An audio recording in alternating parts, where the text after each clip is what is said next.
Welcome to Tax Vidya, your guide to simple and stress-free tax learning. What you will learn today. In this video you will learn how to add business account to your CRA account. Let's get started. Step 1. Go to the CRA login page.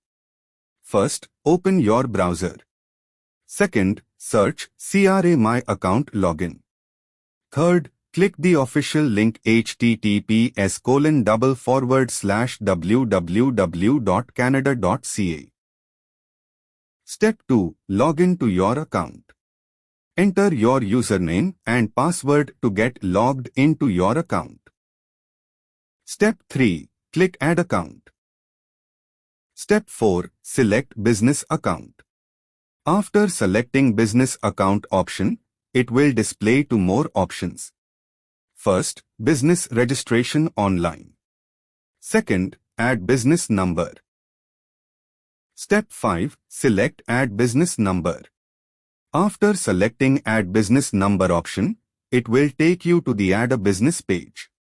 You will see business owner name and SIN number.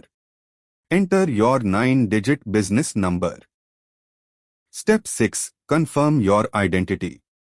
After entering 9-digit business number, it will ask to fill the other details and click Submit to verify that you are the owner of the business. Step 7. Successfully added business.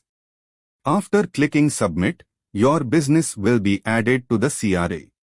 On successful submission, it will show something like navigating to CRA website. Thank you.